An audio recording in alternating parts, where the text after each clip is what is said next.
सुप्रभात कक्षा प्रथम बच्चों विषय आपका हिंदी रिमझिम। तो चलिए आप भी अपनी हिंदी की पुस्तक रिमझिम खोल लीजिए और इसमें देखिए बच्चों, और इसमें हम अध्ययन कर रहे थे आपके पत्ते ही पत्ते अध्याय का। फिर हमने इससे संबंधित कुछ चित्र दिए गए हैं जिनका उत्तर हमने अपनी पुस्तक में देने का प्रयास किया। इसी क्रम में आगे बढ़ते हैं। देखिए इसमें देखिए यहाँ पे बच्चों एक और चित्र दिया गया है जो है खेत का। और यहाँ पर देखिए, यहाँ पर आपको लोग अलग अलग गतिविधियाँ करते हुए दिखाई दे रहे हैं, अलग अलग कार्य करते हुए दिखाई दे रहे हैं। तो यहाँ पर देखो जैसे बच्चे खेल रहे हैं, इधर उधर देख रहे हैं। ये देखो एक महिला सर पर घास लेके जा रही हैं। यहाँ पे ये पुरुष देखो गुड़ाई कर रहे हैं, है ना। और यहाँ पे ये महिला देखो यहाँ पे हैंडपम्प से पानी लेके जा रही है। खेतों के बीचों बीच से देखो ट्रैक्टर जा रहा है और कोई आदमी गठरी लेके जा रहा है, घास फूस अनाज लेके जा रहा है।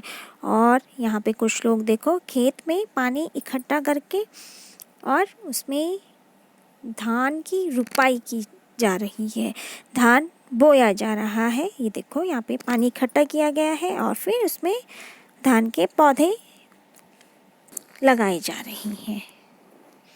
इस तरह यहाँ पे अलग अलग कार्य हो रहा है। और एक व्यक्ति यहाँ पे फावड़ा लेके जा रहा है और एक महिला यहाँ ऊपर चढ़ के देखो देख रहे हैं। तो इस तरह से यहाँ पे इस चित्र में अलग अलग कार्य होते हुए दिखाई दे रहे हैं। एक व्यक्ति ये गाय लेके जा रहा है। तो इसके बाद देखिए बच्चों, इसी से संबंधित प्रश्न पूछे गए हैं। तो यहाँ पर देखो, यहाँ पे भी खेत जमीन से संबंधित ही प्रश्न किया गया है, जैसे है नीचे क्या और ऊपर क्या। तो यहाँ पे देखो गन्ना जमीन के ऊपर उगता है और मूली नीचे। आपने देखा होगा गन्ने का पेड़ जमीन के ऊपर होता है ना, और मूली जो होती है, मूली धरती के नीचे जमीन के नीचे लगती है। मूली हो गया, कई सारी सब्जियां जमीन के नीचे लगती हैं। जैसे देखो सही जगह पर कुछ और चीज़ों के चित्र बनाओ। तो जैसे यहाँ पे है मूली का चित्र बना है, फिर हमने गाजर का चित्र बनाया है। आप यहाँ पे प्याज, लहसुन, अदरक, शकरकंद ये सब चीज़ें ज़मीन के नीचे लगती है, तो उनका चित्र बना सकते हैं। फिर देखो यहाँ पे गन्ने का चित्र बना है, हमने यहाँ पे खजूर का चित्र बनाया है। इसके अतिरिक्त यहाँ पे आप पपीते का चित्र, आम का चित्र, ये सब चीज़ें ज़मीन के ऊपर लगने वाली हैं। तो इस तरह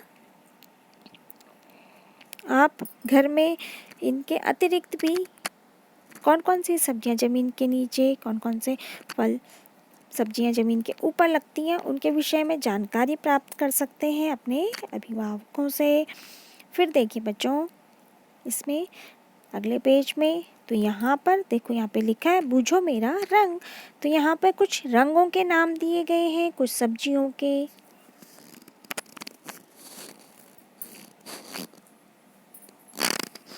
सब्जियों के भी।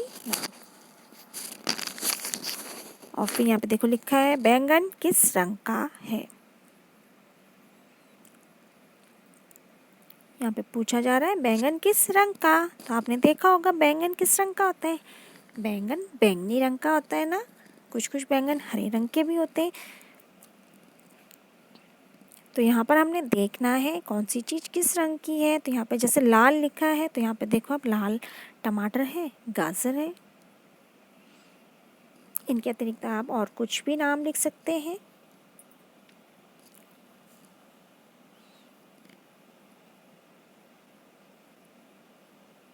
सेब भी लाल होता है ना बाहर से, तो सेब भी लिख सकते हैं। फिर है हरा। हरे में हम धनिया लिख देंगे, पालक लिख देंगे, और ये है बोड़ा, बोड़ा भी लिख देंगे।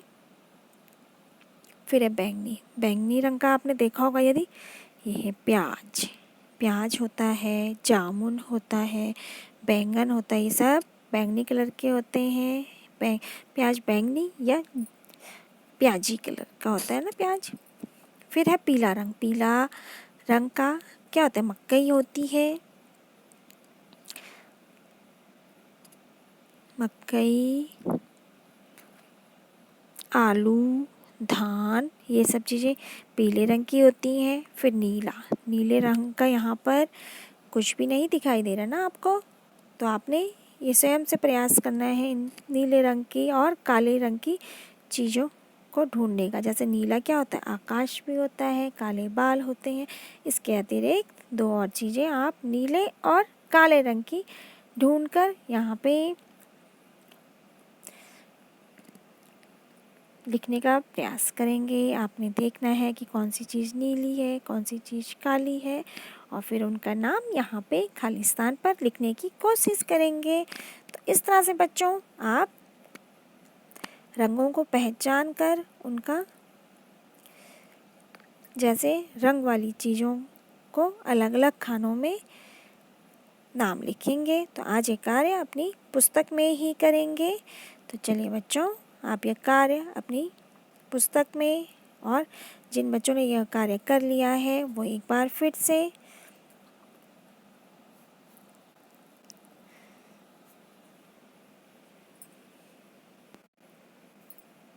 इस अध्याय को पढ़ने का प्रयास करेंगे। तो चलिए बच्चों, आज ये कार्य कर लीजिए। धन्यवाद बच्चों।